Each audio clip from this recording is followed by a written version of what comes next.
Inicialmente, bom dia a todos. Muito obrigado por, mais uma vez, muito obrigado por, mais uma vez, estarem presentes conosco aqui no ciclo de debates sobre a nova lei de licitações aplicadas à construção, ao direito da construção. Hoje, a gente terá a oportunidade de tratar sobre a fase preparatória, a instrução do processo licitatório que levará às contratações, assim como também os procedimentos auxiliares, com enfoque naquilo que a nova lei, a 14.133, inova ou traz de maior clareza e aprimoramento para o procedimento de contratações públicas no Brasil. Para esse encontro, nós temos um grande prazer de contar aqui com a presença de três grandes especialistas na área. Primeiro, um convidado que gentilmente cedeu o tempo, de fora do Comitê de Contratações Públicas, o doutor Florivaldo Fontana Júnior, que com uma experiência enorme, mais de 10 anos como coordenador do setor de licitações do DR de São Paulo. É um grande prazer recebê-lo aqui. Espero que o senhor traga aí toda essa sua experiência para nós. Do nosso grupo, o grupo interno do Comitê de Contratações Públicas, do IBDIC, do Instituto Brasileiro de Direito da Construção, nós temos duas das mais importantes participantes desse grupo. Primeiro, a Jéssica Helena Couto, que muitos aqui a conhecem pelas ótimas participações dos trabalhos que a gente tem feito, que tem um excepcional currículo, como procuradora do Estado de São Paulo, atualmente em exercício na Procuradoria da Fazenda, junto ao Tribunal de Contas do Estado de São Paulo.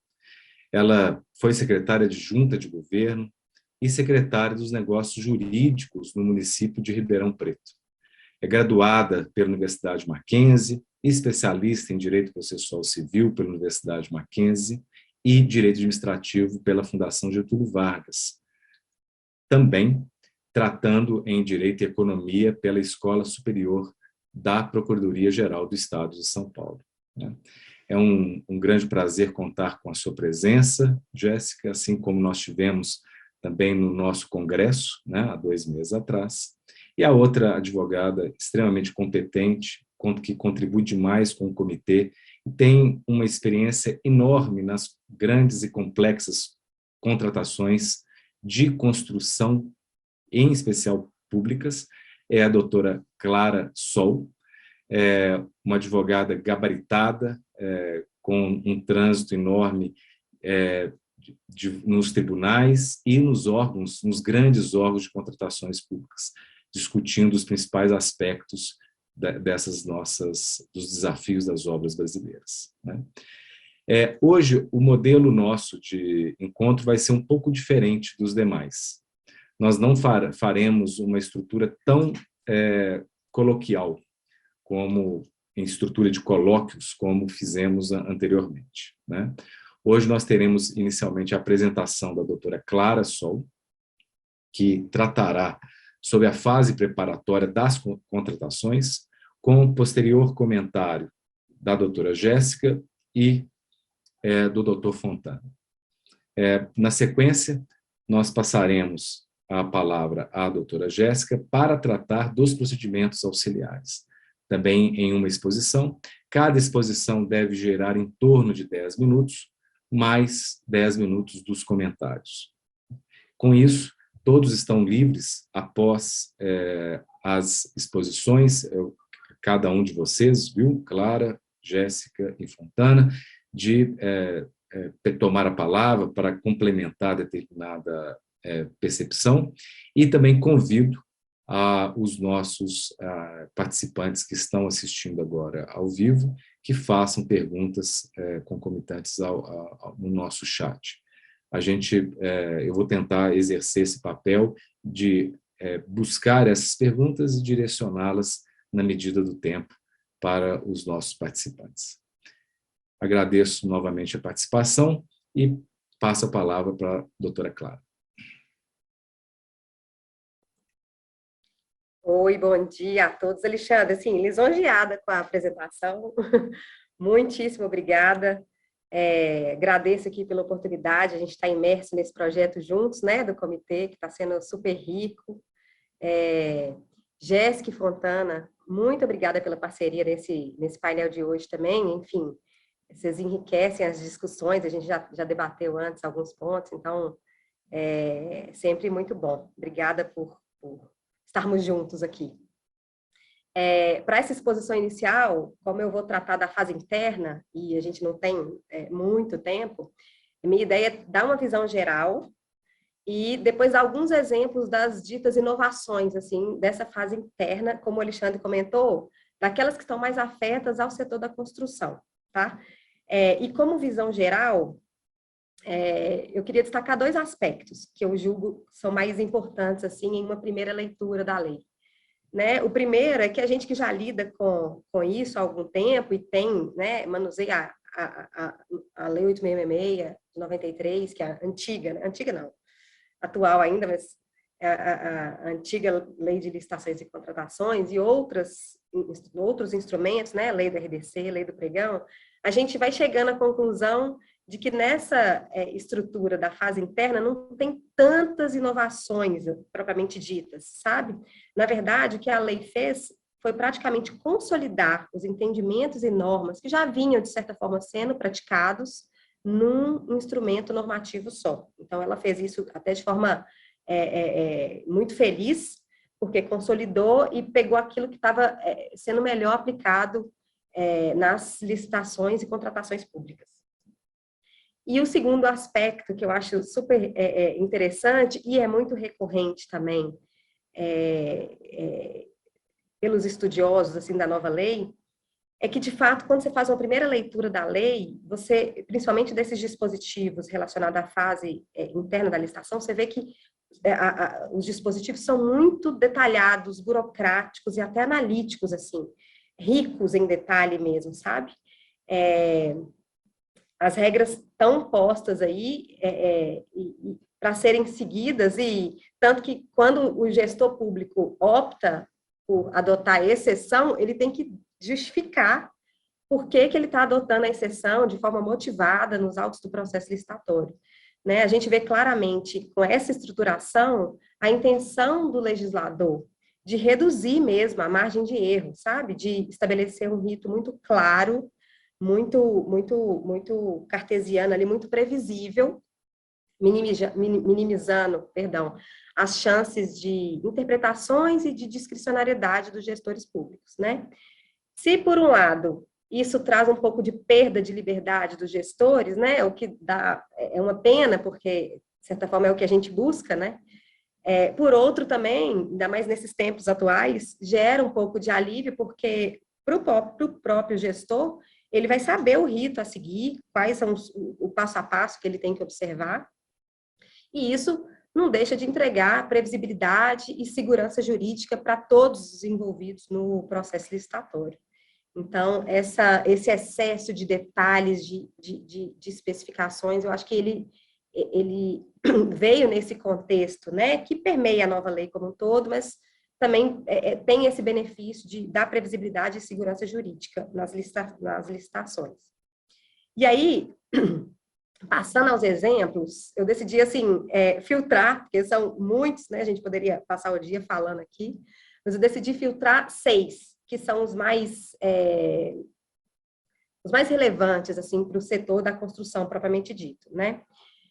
O primeiro, eu acho que eu trouxe ele primeiro porque eles é a inovação propriamente dita, que o gestor passa a ter a possibilidade de, no edital, definir se atribui ou não ao licitante, ao contratado, ao futuro contratado, a responsabilidade pelo licenciamento ambiental e pela realização de desapropriação. Esse eu acho que é o dispositivo que, né, tem sido mais falado, mais discutido, então não deve ser novidade, assim, para quem já está imerso nos estudos da nova lei.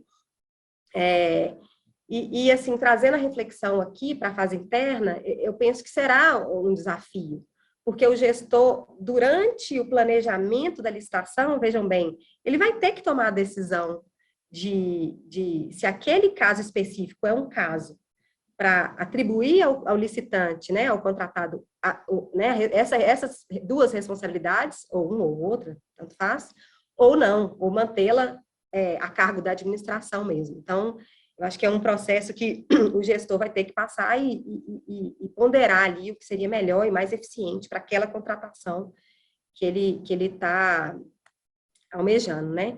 O segundo ponto é a inversão de fases como regra. Isso também já era aplicado, já veio desde o RDC, do pregão eletrônico.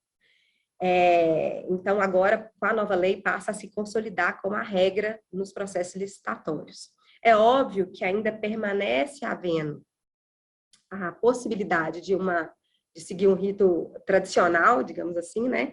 Que seria ter a primeira abertura dos envelopes de habilitação, para depois ter a abertura das propostas de preço, mas isso tem que ser estabelecido previamente no edital e por ato motivado de gestor. Então, a inversão de fases passa a ter regra e a exceção tem que ser igualmente motivada.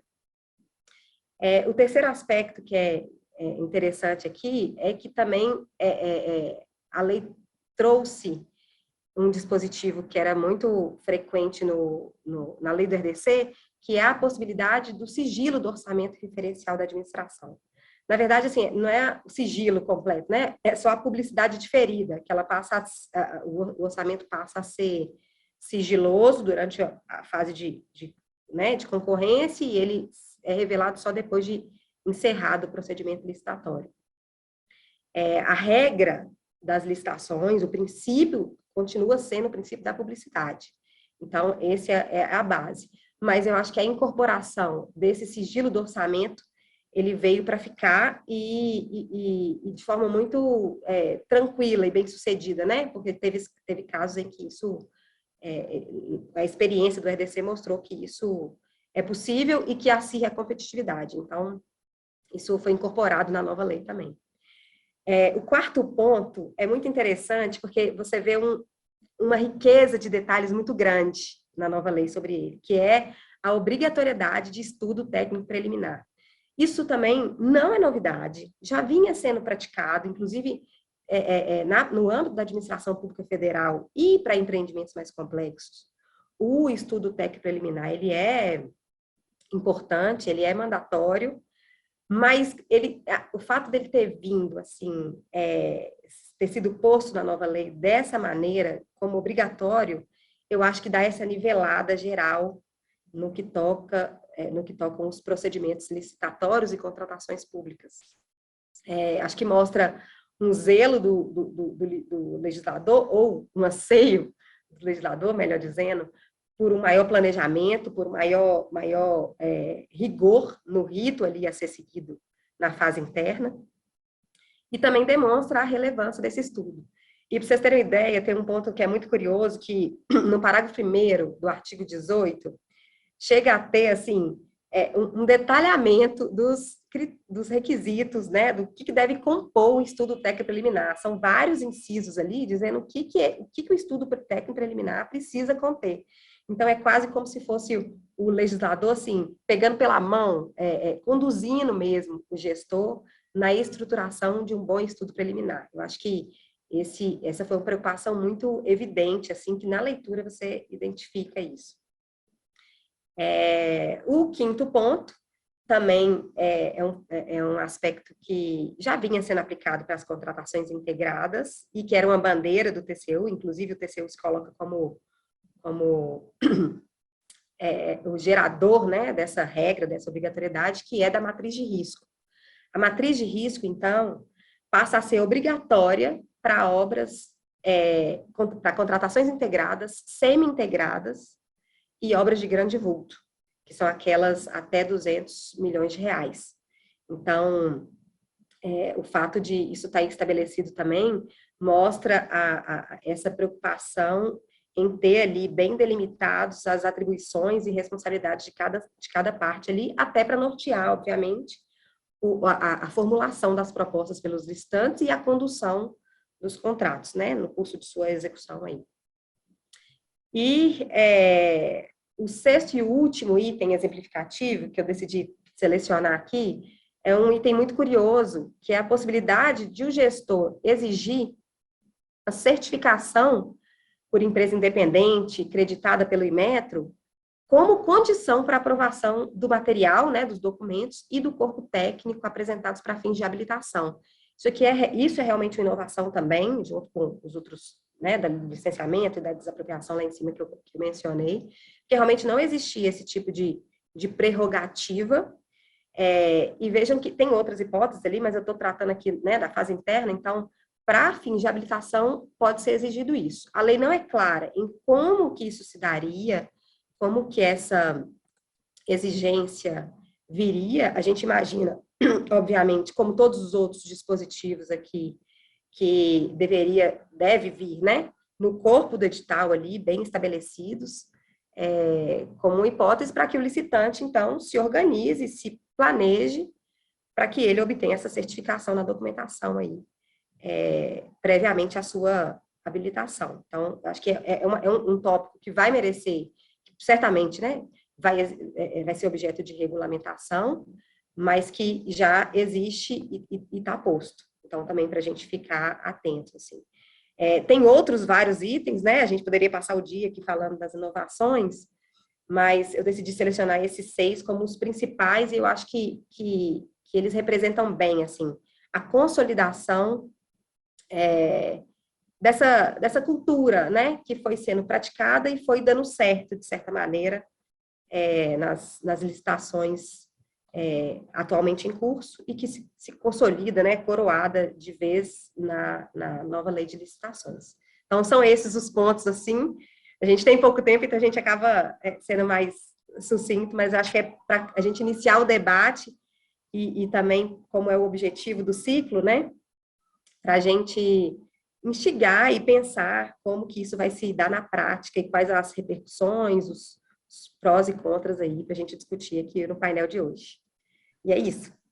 Muito obrigado, Clara.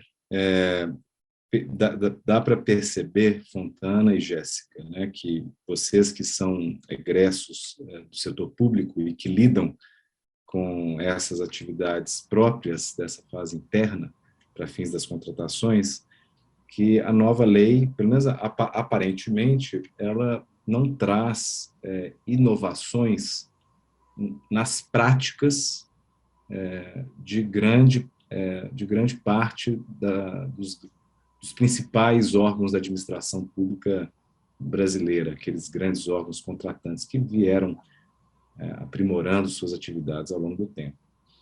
Mas quando eu ouço, por exemplo, a Clara mencionar esses 6 pontos, eu fico imaginando os órgãos menores das pequenas municipalidades espalhadas pelo Brasil, né? Então, eu vou fazer uma provocação sem, obviamente, retirar a abertura que eu quero, inclusive, que tanto Jéssica quanto Fontana tenham para debater sobre esse tema, né? Então, eu primeiro lanço essa provocação, mas, Jéssica, a palavra fica contigo para trazer as suas impressões sobre essa fase interna, sobre esses pontos trazidos pela Clara ou outros que você entenda relevantes. Por favor. Bom dia, Alexandre, Clara, Fontana, todos que nos assistem. É um prazer, uma honra estar aqui com vocês, companheiros aí de comitê. Bem, como mencionado pela Clara, de fato, a 14133, ela tem como um vetor bastante evidenciado, além dessa questão de responsabilidade fiscal, acho que o planejamento, o que, por óbvio, ele vem em função de um dado da realidade. Então, grande parte dos julgamentos de irregularidade de licitações e contratos pelos tribunais de contas, eles decorrem de vícios oriundos da deficiência de planejamento, e mais que isso, basta nós vermos o grande número de obras paralisadas pelo Brasil afora, muito em decorrência de problemas relacionados aos projetos que subsidiaram os certames, projetos esses que não raras vezes são defasados e que, afinal, ensejam pleitos no curso de execução dos contratos, e aí a subsequente conhecida dificuldade na solução dos litígios acaba por culminar na paralisação das obras, que é o produto final mais danoso ao interesse público. Então, nessa linha que eu acho que a nova lei, ela traz, acho que no seu artigo 5º, a elevação do planejamento ao nível de princípio norteador da sua aplicação. Então, nessa mesma direção, por exemplo, previsão de um plano de contratações anual, e aqui sim, vale salientar que essa lei ela trouxe para a esfera nacional uma série de previsões existentes, instruções normativas existentes no Ministério da Economia. Então, no que concerne ao plano de contratações anual, instrução normativa 1 de 19, em relação ao próprio estudo técnico preliminar, tínhamos antes uma previsão no decreto 2024 para o âmbito do pregão, mas nós temos uma instrução normativa de 2020 que já prevê e normatiza o ETP para a contratação de obras, e trazendo essas mesmas 3 etapas que a Clara falou de pegar na mão da nova lei, então desde a descrição da necessidade da contratação até o posicionamento conclusivo sobre a viabilidade e a razoabilidade. Então, eu creio que é importante destacar que a administração pública federal, sim, já caminhava nesse sentido de priorização da etapa de planejamento, com a produção de documentos, então, inerentes a essa etapa, e que agora esses documentos também se farão necessários em nível nacional, representando, sim, o maior desafio para municípios menos estruturados.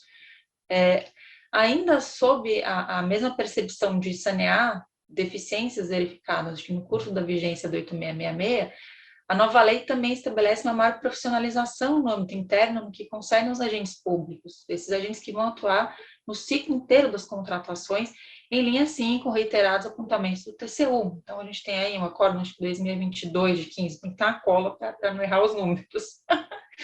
Em relação à matriz de riscos, então, novamente, a lei ela absorve a jurisprudência do TCU, e aí o acórdão é o 2616 de 20, por exemplo, e vejam, ele recomendou a utilização da matriz de riscos em contratação derivada da lei das estatais, para quando envolvam incertezas significativas, ainda que elas adotassem regime de empreitada por preço global, veja só. Então, porque a Corte classifica a matriz de riscos como um elemento que agrega segurança jurídica aos contratos, na medida em que, definindo a repartição objetiva das responsabilidades que possam advir mesmo dos eventos supervenientes à contratação, nós temos um aprimoramento próprio do próprio dimensionamento das propostas.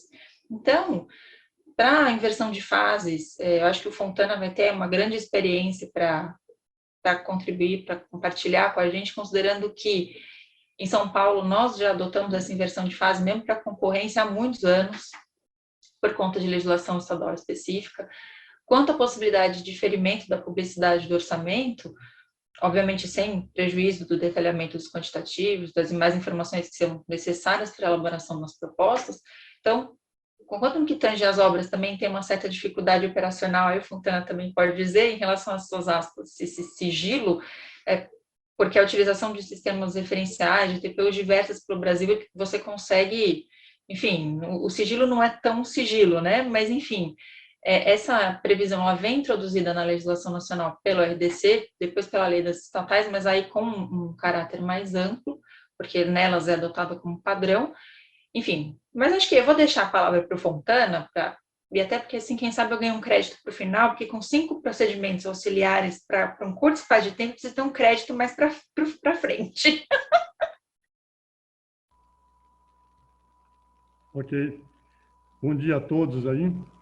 Bem, sobre os pontos que a doutora Clara mencionou aí, os 6 pontos, eu vou começar falando sobre a questão lá da obtenção da licença ambiental por parte da administração ou por parte do contratado.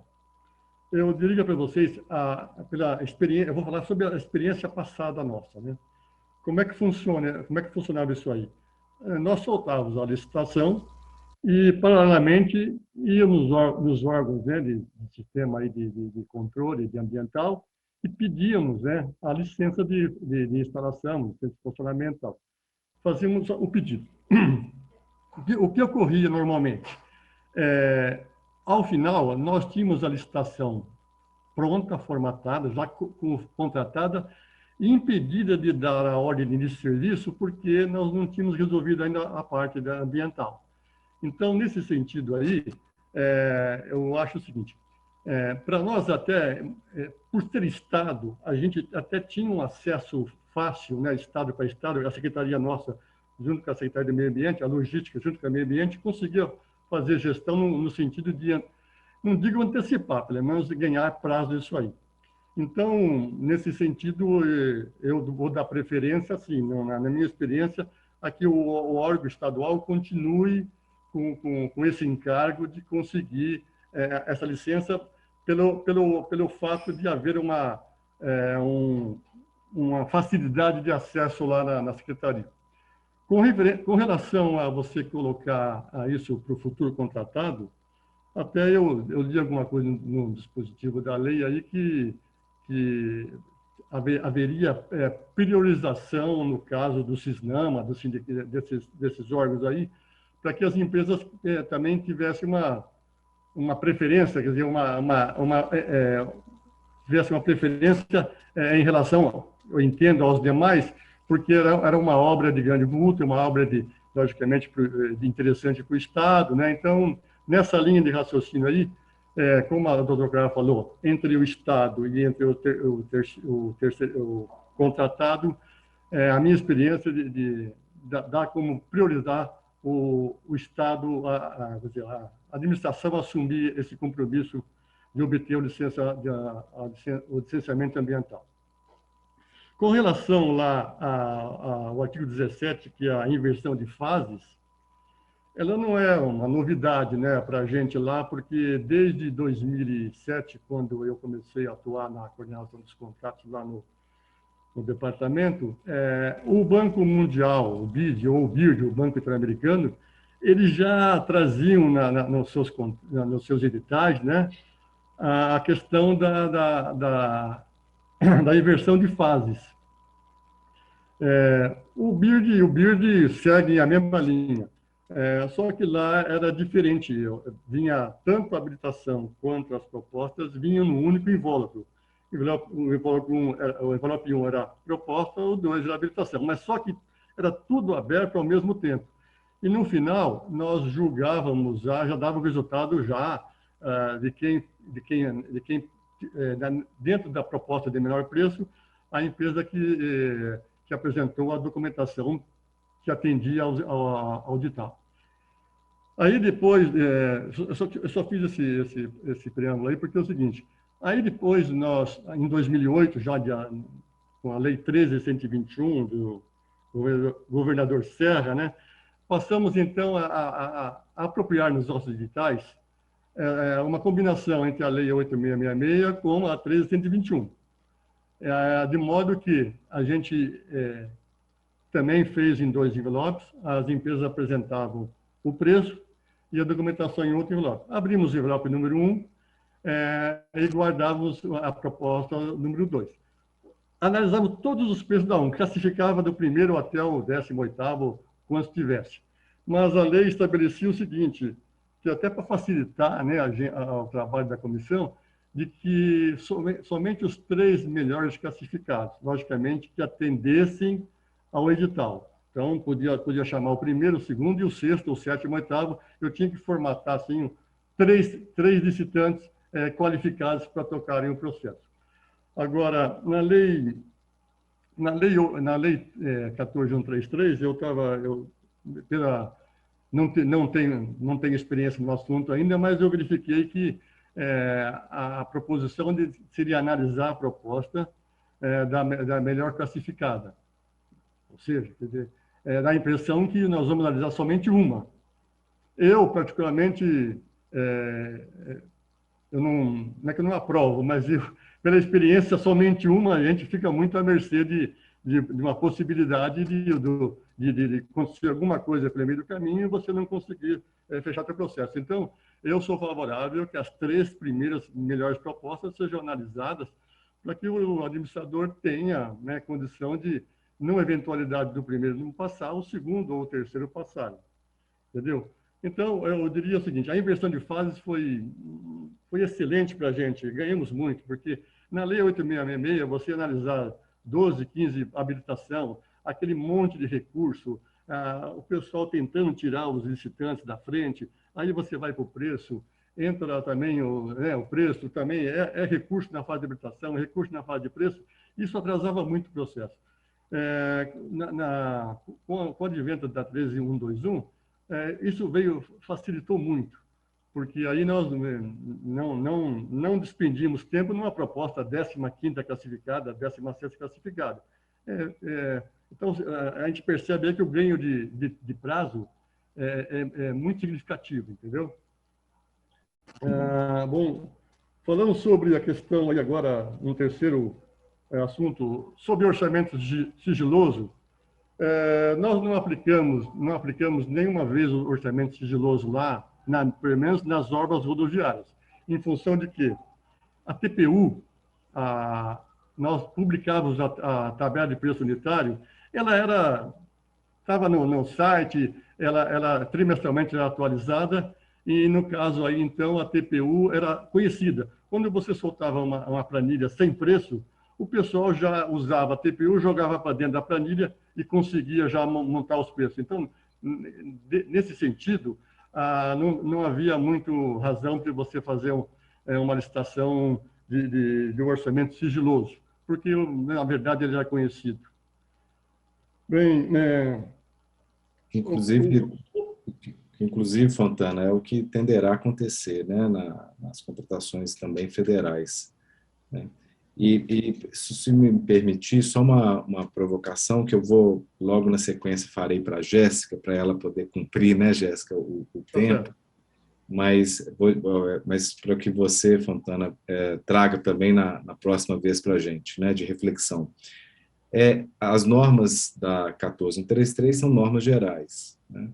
Há a pretensão, Jéssica, de que o Estado de São Paulo, por exemplo, né, ele não as adote totalmente ou modifique algumas dessas práticas indicadas, recomendadas pela Lei 14133. Né? Com isso, Fontana, você me desculpe que eu te interrompi, só para fazer aquele comentário, devolvo a palavra para você e logo na sequência eu já peço para a Jéssica começar a apresentação sobre os procedimentos auxiliares. Fontana, desculpa, palavra sua.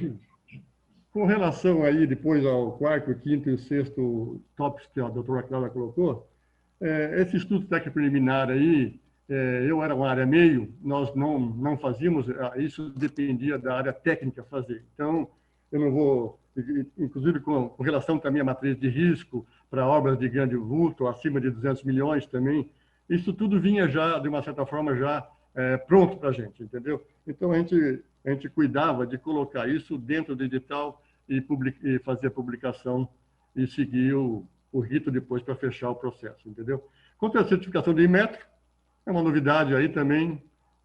Acho que tudo é válido para poder melhorar o processo. Ok? Muito bom, Fontana, muito bom. Muito obrigado. Jéssica, vamos lá? Vamos com o meu crédito, hein? Vamos lá. Bom, em relação aos procedimentos auxiliares, eu acho que é preciso enaltecer o avanço legislativo diante da sistematização legal de alguns procedimentos que até então eles estavam apenas reconhecidos pela jurisprudência, pela praxe administrativa, garantindo, desse modo, maior segurança jurídica, maior tranquilidade para o gestor público. Então, de início, vamos lá, acho que cabe destacar que o artigo 78, ele estabelece que os procedimentos auxiliares eles obedecerão a critérios claros e objetivos definidos em regulamento. E aqui, mais uma vez, a lei prevê a necessidade de regulamentação tão frequente no texto da 14133, e a primeira pergunta aqui que surge seria sobre a possibilidade de aproveitamento dos textos regulamentares existentes, por exemplo, registro de preço, PMI, enfim. Então, de acordo com o recente parecer da AGU, que foi amplamente divulgado acerca da aplicação da nova lei e na linha de julgados do Supremo sobre a manutenção de vigência de textos regulamentares diante da revogação do texto legal regulamentado, não seria possível esse aproveitamento, mesmo por conta da não irrevogação imediata da integralidade do item 666. Então, a ponderação é que afrontaria a segurança jurídica a aplicação do mesmo regulamento para dois regimes distintos, levando-se em conta aí, por óbvio, as especificidades e alguns pontos de diferenciação trazidos pela 14133. Então, considerando o nosso tempo enxuto, eu vou trazer algumas breves considerações e, mais que isso, umas provocações em relação aos 5 procedimentos auxiliares previstos na 14133, com o enfoque que nós nos propusemos, que é o da construção, então com uma abordagem mais concisa sobre alguns deles, como, por exemplo, em relação ao credenciamento previsto no artigo 79. Então, até então, o credenciamento ele foi utilizado sem que houvesse uma previsão específica na 8666, e o delineamento dele vem sendo dado, sobretudo, pela jurisprudência do TCU, que o acolhe para situações de inexigibilidade de licitação, amodando-se, de certa forma, ao artigo 25 da 8666, mas para hipóteses em que a administração tensionasse a contratação de todo o universo de interessados. Então, pode dizer, não haveria intenção de restringir o número de possíveis contratados. A disciplina em textos normativos ou regulamentares era bem escassa, valendo citar a Instrução Normativa 5 de 17, tem que olhar minha cola, que era do Ministério da Economia, bem como legislação específica de alguns estados, como Bahia, Paraná, enfim. De acordo com 79, o credenciamento ele vai ser usado em 3 hipóteses. Então, a primeira, paralela e não excludente, que é a hipótese de cabimento até então, aspas, clássica, em que é viável e vantajosa para a administração a realização de contratações simultâneas em condições padronizadas, e aí mantendo nosso foco, a gente pode vislumbrar alguns exemplos, como, eventualmente, serviço de vistoria, laudo de engenharia. A segunda hipótese indicada pela lei é aquela com seleção a critério de terceiros, em que a seleção do contratado está a cargo do beneficiário direto da prestação. E a terceira, o credenciamento em mercados fluidos, em que a flutuação constante do valor da prestação e das condições de contratação inviabilizaria a seleção do agente por meio do processo de licitação. Então, aqui, para concluir o credenciamento, eu acho que valeria citar o acórdão do STJ no recurso especial 1747-636 de 19, que veda a aplicação do chamado sistema de pontos no âmbito do credenciamento. Então, considerando os delineamentos do próprio Instituto. E esse entendimento, eu acho que ele permanece, ao que parece, aplicável diante dos contornos legais dados pela 14133. Em relação ao registro cadastral, eu tenho que destacar que a base desse registro cadastral da nova lei, ela estava prevista no 34 de 8666, com o SICAF no âmbito federal, o COFES, por exemplo, no estado de São Paulo, e tornava desnecessária a apresentação de parte da documentação exigida para comprovar a habilitação da licitante durante o certame em relação a algumas exigências mais estáveis. Então, habilitação jurídica, regularidade fiscal, qualificação econômica. Então, ele acaba por simplificar o procedimento para a administração e também para os licitantes. Já vê aqui, como a inscrição é permanente, os interessados eles podem complementar a eventual documentação faltante sem o risco de exclusão que ocorreria no curso de um certame. Mas agora, esse registro ele é nacional e se dedica para além da habilitação parcial. Então, ele traz a avaliação da atuação do contratado na execução das obrigações assumidas. E aí se destaca o artigo 88, tornando obrigatória essa avaliação e o respectivo registro da atuação do contratado. E aqui, com o nosso foco direcionado, eu creio que esse seja um ponto de destaque. A lei, de certa forma, ela trouxe sob uma ótica de incentivos uma espécie mais tímida, ok, de Past Performance Information para o direito brasileiro. Uma matéria que, nos termos do 88, ainda vai ser objeto de regulamentação, essa regulamentação que tem que dar, enfim, os contornos e as métricas objetivas para essa avaliação, e evitar também que licitantes que queiram entrar no mercado sejam eventualmente prejudicados pela existência de avaliações positivas de empresas já contratadas pela administração, por exemplo. Então, vejam que esse registro ele vai ser utilizado no julgamento de certames por técnica e preço, porque nós temos a atribuição de nota para o desempenho do licitante em contratações anteriores, então na forma do 37, como critério de desempate entre 2 ou mais propostas na forma do 60, e como parte da documentação relativa à qualificação técnico-profissional e técnico-operacional mesmo na forma do 67. Em relação ao sistema de registro de preços, a nova lei de licitação, ela amplia e aprimora a definição anterior do sistema, que, enfim, ele pode ser constituído como um conjunto de procedimentos, ele não é uma modalidade de licitação, para realização mediante, e aí agora contratação direta ou licitação por pregão ou concorrência, de um registro formal de preços relativo à prestação de serviços, a obras e a aquisição de locação de bens para contratações futuras. Então, ele se destina para situações em que haja necessidade de contratações frequentes, uma imprevisibilidade quanto ao momento em que se efetivará de fato a contratação, ou mesmo quanto ao quantitativo efetivo da demanda, e ainda ele possibilita uma contratação por órgãos públicos diversos. Então, é um ferramental muito interessante. O aspecto determinante aqui é a padronização da solução a ser contratada. Então, para obras de engenharia, a gente vai ver alguns entraves que eles já eram observados pela jurisprudência, que teve evolução um pouco mais tímida, por exemplo, quando a gente compara a evolução no cotejo obras e pregão, mas enfim, conquanto agora tem havido a superação do aspecto relacionado à ausência de previsão legal, que já era mencionado pelo TCU, Acórdão 980 de 2018, é minhas colas os acórdãos, senão não dá. Então, permanece a questão sobre como utilizar um projeto básico padronizado para intervenções que são diversas.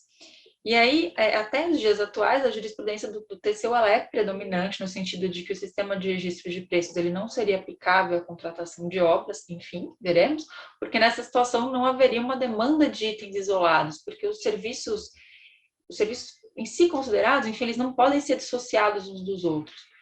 E aí eu acho interessante registrar, enfim, que em relação ao conceito de obra mesmo, houve uma importante alteração em relação ao 8666, porque agora o texto normativo, ele não mais estabelece aquelas atividades previamente, construção, reforma, etc. Ele traz nortes mais dinâmicos ao estabelecer que a obra, como atividade privativa de engenheiros e arquitetos, ela é resultado de ações que, agregadas, formam um todo, que aí inova o espaço físico da natureza ou acarreta alteração substancial das características originais do bem imóvel, enfim, só esse parênteses. Então, e aqui, de maneira bastante sucinta, acho que vale trazer um retrato de alguns entendimentos do TCU, até para que nós tenhamos um norte inicial na aplicação da nova lei no que concerne às obras ou serviços de engenharia.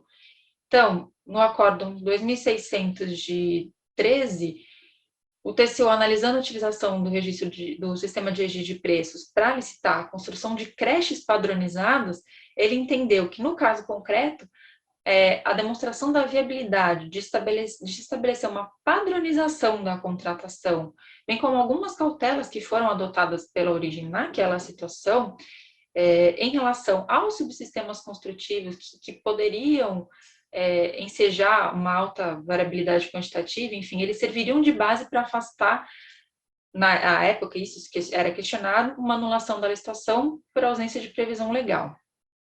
O Acórdão 3.419 de 13, analisando representação num sistema para serviços de reforma de agências do Banco do Brasil, também concluiu no sentido da inexistência de prejuízo à competitividade de aplicação do sistema de preços, considerando que eram serviços padronizados. Também Acórdão 3.605 de 14, decidindo ser possível a utilização do sistema de registro de preços quando a finalidade fosse a manutenção e conservação de instalações prediais em que a demanda do objeto ela é repetida, ela é rotineira. Enfim, pré-qualificação. Então, a disciplina da 8666 para pré-qualificação ela é bastante enxuta. Então, a sua única previsão está contida no 114 e a destina apenas para licitantes, que se convencionou nomear de pré-qualificação subjetiva, para certames cujo objeto recomende uma análise mais detida da qualificação técnica dos interessados. Então, de fato, a jurisprudência do TCU, formada sob a égide da 8666, ela prevalece no entendimento segundo o qual o procedimento é destinado a objetos que tenham maior complexidade, que possuam peculiaridades que exijam competências não usuais do futuro contratado. A nova lei de licitações, ela define a pré-qualificação como um procedimento técnico-administrativo para selecionar previamente licitantes que reúnam condições de habilitação para participar de uma futura licitação ou de uma licitação vinculada a um programa de obras ou serviços objetivamente definidos, e também de bens que atendam a exigências técnicas ou de qualidades que sejam estabelecidas pela administração. Então, vejam, aqui nós temos duas hipóteses de pré-qualificação. A subjetiva, já prevista na 8666, mas com contornos um pouco diferenciados, e agora também a pré-qualificação objetiva.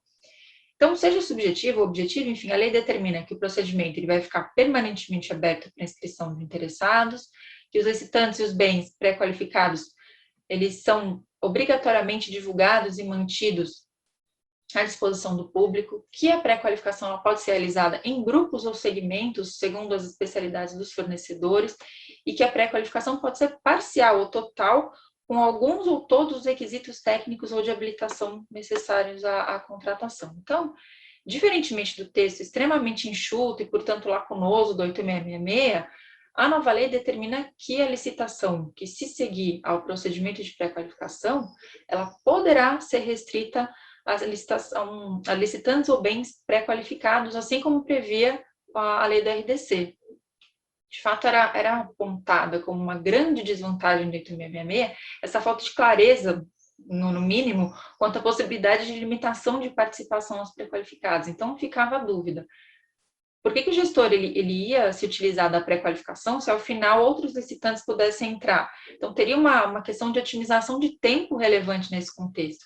Mas ainda quando há limitação, a questão que se coloca, talvez, seria relacionada ao preço. Nessa hipótese em que o desafio para o gestor seria a produção de estímulos para a obtenção de melhores preços, considerando que todos os futuros concorrentes eles já são conhecidos e já são determinados.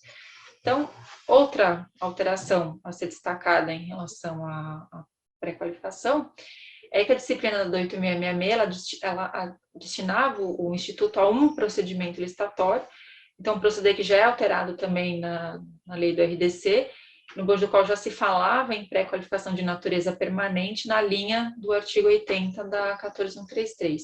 E aqui entra em foco novamente a necessidade do planejamento, né? Até para que a administração possa agrupar esses certames, enfim, em que essas exigências de qualificação técnica serão em tudo semelhantes, né? E, por fim, vamos lá, quanto ao procedimento de manifestação de interesse, enfim, a possibilidade de contribuição da iniciativa privada para a apresentação de projetos, de estudos em temas complexos, sobretudo os relacionados a contratos de parceria com o poder público, ela tem a sua origem ainda no artigo 21 da 8987, na lei 9.074 e 95, depois na lei das PPPs, na lei das estatais, enfim.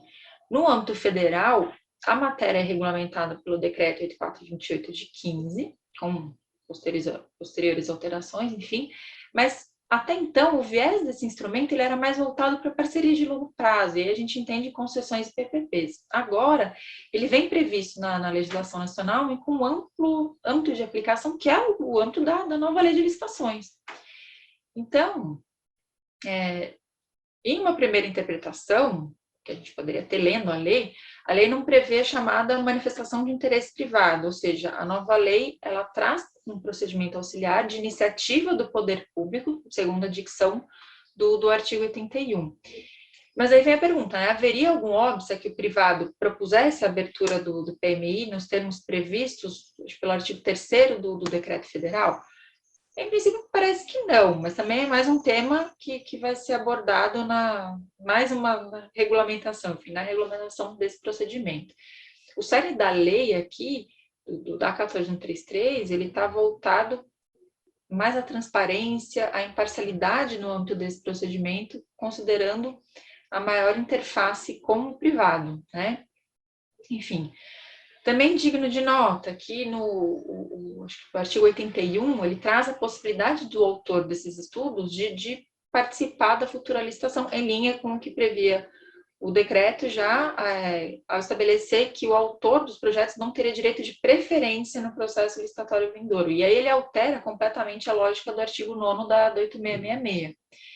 E aí nesse ponto surgem algumas questões. Então, ok, ele pode participar, mas essa participação poderia ser vedada pelo edital da licitação, como dispõe o decreto federal? pode ser conferida a autorização por exclusividade para um único proponente? O estudo final, ele pode ser resultado da reunião de partes de estudos oferecidos por parceiros distintos? E aí, nesse caso, quem ficaria responsável por eventuais atualizações até o lançamento da licitação? Como ressarcir o privado nesses casos? Então, tem uma série de perguntas que certamente serão respondidas, nós esperamos no bojo da futura regulamentação, que também vai sanear alguns pontos já colocados em xeque pelo TCU, diante de desafios que já eram vivenciados no âmbito do PMI, que já são vivenciados no âmbito do PMI atualmente. Então, por exemplo, como estabelecer critérios objetivos para a seleção do estudo, considerando que se trata de uma solução não vislumbrada inicialmente para o próprio poder público. Como fixar o valor do ressarcimento, né? Ficaria restrito aos custos aprovados pelo poder público, na linha da lei das estatais, como um teto, tal como estabelecido no decreto federal? Então, o tema relativo ao ressarcimento dos estudos, ele já foi objeto de diversos julgados do TCU. Acho que vale citar que é o Acórdão 3164 de 20, que é proferido no bojo de uma representação em relação à contratação de estudos via PMI para subsidiar os leilões do Programa de Concessões Aeroportuárias do Governo Federal. E aí a representação traz uma série de questionamentos, ele questiona até mesmo a constitucionalidade do PMI, a suposta subjetividade dos critérios de seleção do PMI, a ausência de razoabilidade de valores teto nesse processo. E aí o Acórdão traz um estudo comparado bastante interessante acerca do teto de 2,5% do decreto. Enfim, em relação à precificação, esse Acórdão ele tem uma leitura importante, ele elenca os riscos envolvidos no PMI, e aí, evidentemente, a relação risco-preço. Então, eu creio que mesmo com a vigência da 14133, o PMI ele vai seguir cercado de desafios diante mesmo desses riscos envolvidos na operação, maiormente da ausência de garantia de futura licitação com base nesses estudos e, portanto, da ausência de garantia do próprio ressarcimento do privado. Então, até que ponto valeria para o particular alocar os seus recursos nesse projeto sem a certeza de ressarcimento? Até que ponto haveria isonomia em eventual futura competição, considerando a simetria de informação do autor do projeto? Enfim. E, por fim, antes que o Alexandre tome a palavra e saia correndo, em relação ao PMI, a última inovação, que é a possibilidade de restringi-lo para startups, né? Lembrando aqui que o conceito de startup da 14133 é diferente do conceito da Lei Complementar 182 de 21, que traz o marco legal das startups. Então, essas as breves e rápidas ponderações que eu tinha para fazer, e ainda considerando que o tema vai ser objeto de futura regulamentação. Mais uma vez agradeço a oportunidade. Enfim. Obrigado, viu, Jéssica?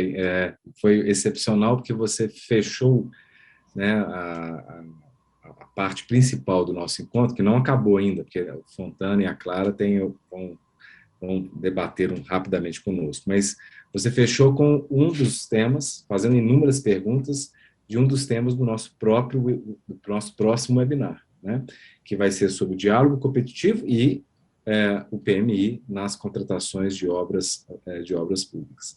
Então, você levantou perguntas que nós trataremos, e já convido a todos para, no mês que vem, esse nosso novo encontro, que nós vamos confirmar a data em breve e os participantes enviaremos a todos que estão nos assistindo. Mas eu faço uma consideração quanto ao Fontana, quanto ao registro de preços. Você acha, Fontana, que agora que a nova lei ela deixa expressa a possibilidade, porque antes havia uma discussão se poderia ou se não poderia para obras públicas, mas agora é expresso, né, como a Jéssica bem indicou. Você acha que, pelo que você conhece, por exemplo, do Estado de São Paulo, né, que há uma tendência para obras mais corriqueiras, padrões, nós usarmos registro de preço? O Estado de São Paulo, por exemplo, usar registro de preço? Olha, eu acho que é possível, sim, a utilização do registro de preço. Nesse aspecto, aí eu estava lendo mais a lei com relação até achei que fosse falar sobre pré-qualificação, mas o sistema de registro de preços aí é um dado que a gente tem lá que poderá ser utilizado nas licitações, mas eu, basicamente, assim, no meu trabalho lá, todo esse tempo, nós sempre partimos das concorrências nas licitações e não falamos, não utilizamos o registro de preços para poder balizar uma licitação, entendeu? Então, era uma concorrência presencial, onde a gente analisava as propostas e não chegávamos lá, entendeu? A utilizar o registro de preço. Então, o que eu posso dizer aí? Eu estava querendo falar sobre pré-qualificação. Então eu devolvo uma pergunta aqui sobre pré-qualificação. Eu vivenciei a tentativa de adoção de pré-qualificação pós-Lei 8.666. E foi muito interessante que ela funcionou durante um tempo e, de repente, começou a gerar dúvidas sobre se ela era mais eficiente ou menos eficiente para competitividade. Havia uma suspeita de que a pré-qualificação acabava delimitando o universo de participantes que se autoconheciam. Ou seja, a partir do momento que você abre uma pré-qualificação, imagine, 20 participam, 6 são pré-qualificados. Os 6 sabem que eles estão preparados para poder concorrer, facilitando formações de consórcios, quando não formação de cartel. E aí, a minha pergunta, isso serviu, inclusive, para ser banido, praticamente banido, né, pelos órgãos de controle, a possibilidade de utilização do Instituto da Pré-Qualificação. Com essa nova estrutura legal, Fontana, e depois quero ouvir a Jéssica sobre isso, há possibilidade de retomada do Instituto da Pré-Qualificação? Eu acho que há possibilidade, sim, da retomada da pré-qualificação. Mas, assim, a pré-qualificação nos meus processos lá, assim, eu lembro que na nossa secretaria, somente o DERSA fez a questão da travessia do canal lá de Santos. Era uma licitação, a qualificação muito esmerada, né? Então, havia necessidade de se conhecer o mercado, o possível mercado fornecedor. Agora, isso era claro para nós, que provocava o conhecimento dos interessados no certame. Você sabe que estará 5 ou 6 empresas, as empresas poderão, né, entrar em acordo, conversarem, nós estamos somente nós no processo. Isso realmente é possível e era um ponto que a gente achava que não era interessante. Porque se você examinar também a Lei 14.133, lá na questão da visita técnica, a Lei 14.133 fala que as visitas, desde que sejam autorizadas, que haja horários diferentes, né, de visita, para que um licitante não veja o outro, para que isso não provoque uma situação de que, olha, quem está participando, quem não está participando, e a possibilidade de haver. Então, eu acho que vamos partir assim, de uma situação assim, normal, né? Não colocar tudo como sendo fato de corrupção, fato de conluio e tal, que a possibilidade, sim, de a gente fazer a pré-qualificação. Eu tenho até um assunto com relação a programas que eu achei interessante na lei, que você poderá fazer uma pré-qualificação entre os interessados, né, logicamente, um projeto básico, assim, simples, tipo assim, nós tínhamos um programa lá de recuperação de vicinais. E ele, assim, era 100, 150 vicinais a serem recuperadas. Aí eu acho interessante a pré-qualificação lá, que fica no cadastro, mas que não vai ser 2, 3 só, porque não é de grande vulto, mas é de pequeno vulto. Vai ficar um cadastro para que você use aquilo e que aquilo torne a série do seu processo, né?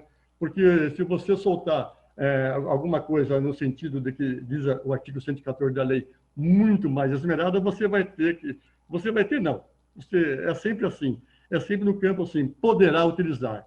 Então, nessa situação de poderá utilizar, nós sempre o caso requereu, nós não utilizamos a questão de poderá.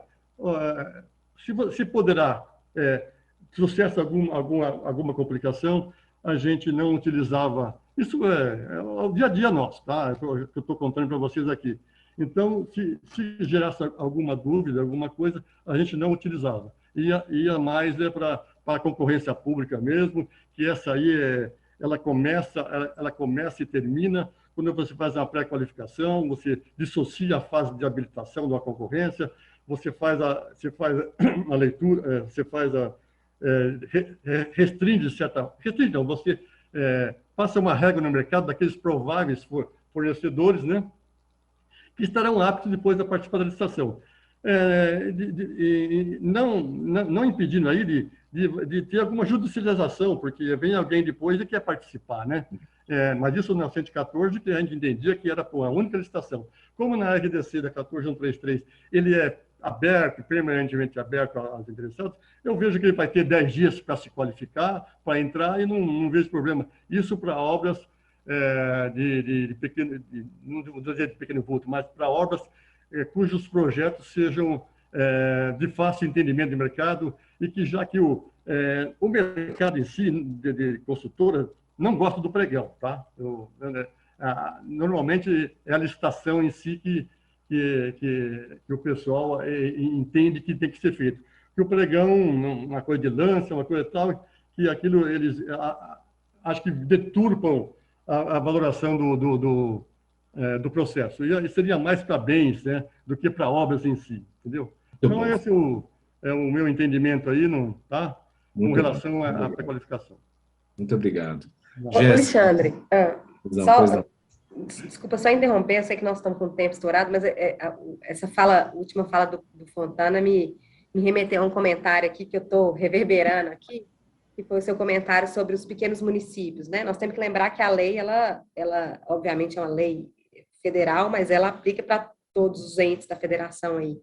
E nesses nossos estudos, assim, só para poder colocar um pouco dessa visão, os nossos estudos e até pesquisa de curiosidade mesmo, às vezes a gente está com algum caso específico no município, liga perguntando como que está o estudo da lei, como é que vocês estão pensando, como é que vocês estão se planejando. A gente tem feito muito essas consultas mesmo informais, assim, por curiosidade, e é quase que unânime a resposta desses municípios menores, né, e até algumas capitais, só que não com essa visibilidade, assim, de falarem, não, nós estamos estudando, só vão aplicar, apesar da lei já estar vigente, só vão aplicar a lei quando ela for a única aplicável, né? Então, você vê que os municípios, eles estão realmente, assim, esperando para aplicar a lei, se preparando. Então, essa fala do Fontana me remeteu a um feeling, assim, de que talvez, pelo menos nessa fase inicial, né, de que a lei comece a ser aplicada efetivamente, tenha que ser obrigatoriamente aplicada, talvez os pequenos municípios e até municípios um pouco maiores se limitem a práticas atuais, que estejam ali, na medida do possível, na sua zona de conforto, sabe? Então, eu acho que a tendência pelo menos até a nova lei, os institutos ficarem mais sólidos, mais aplicáveis, terem mais jurisprudência sobre os novos institutos, as novas estruturações, que se adotem padrões mesmo, que já são mais habituais aí nos pequenos municípios, que eu acho que isso daria um conforto, dará, na verdade, né, um conforto aos gestores públicos, principalmente de municípios menores, fazendo procedimentos mais expeditos e um planejamento mais sucinto e adequado à realidade que eles vivem. Eu acho que vai ser um pouco por aí, é um feeling, assim. Infelizmente, nós já chegamos aqui, já até passamos um pouco o tempo, nós tínhamos programado até às 10, né? Vamos tentar cumprir o máximo que a gente puder. Jéssica, você gostaria de encerrar fazendo alguma consideração adicional? Bem, tirando todas as provocações que eu fiz, que já são a propaganda para o próximo webinar, olha, eu acho que, de fato, a fala da Clara, do Fontana, enfim, a gente tem, acho que a gente vai ter um período de adaptação, de estudo, eu acho que muito grande em relação à lei. Eu acho que os olhos estão, sim, muito voltados também ao que vem do governo federal. Eu acho que aí a nova lei, aí a Clara falando dos municípios, como ela traz a possibilidade até de adoção de pareceres, os municípios adotarem os pareceres referenciais que vierem da AGU, eu acho que isso vai ser utilizado, enfim. Eu acho que a lei, eu acho que ela vem de um processo muito relevante, eu acho que ela tenta solucionar muitos problemas que nós vivenciamos na vigência aí da 8666, Você falou da pré-qualificação, você acha que agora vai bombar? Enfim, não tem como saber, né, Alexandre? A minha experiência profissional em relação à pré-qualificação, tentamos fazer algumas vezes, tivemos muito problema de judicialização nos processos em que fizemos. A nova lei, você vê que ela não traz novidades propriamente ditas, porque ela absorve muito da legislação do RDC, né, do que era previsto, de você poder limitar, que era uma crítica do setor. Mas aí, meio que você falou, tudo bem, você limita, mas aí o desafio é esse. Você tem os pré-determinados, enfim. Eu acho que o futuro dirá, né, Alexandre? Essa é a verdade. O futuro dirá. A gente faz uma tentativa de estudo, a gente faz uma tentativa de provocação, até para que essa regulamentação venha da melhor forma possível, para que os temas sejam provocados, a gente suscita os aspectos que nos trazem maior incômodo, que nos provocam mais, esperando que a regulamentação venha e acalme todo o setor, né? Mas, enfim, o futuro vai dizer. Isso mesmo. E obrigada. De nada. Futuro e nós todos, né, que somos os construtores desse futuro, em todas as frentes, tanto na iniciativa privada, o setor público, os órgãos de controle, a academia, né, os engenheiros, os administradores, a sociedade do modo geral. Esse é o papel, inclusive, do IBDIC, a Jéssica levantou a bola. O papel do IBDIC é fomentar, divulgar ideias, visões, e também auxiliar muito aí a construção e o direito da construção. Eu agradeço a Clara pelo tempo, pela excelente apresentação, a Jéssica e ao Fontana. Muito obrigado pelo tempo de vocês e espero encontrarmos nos próximos webinars. Um abraço a todos, bom dia, bom resto de semana. Tchau. Um abraço, gente. Obrigada.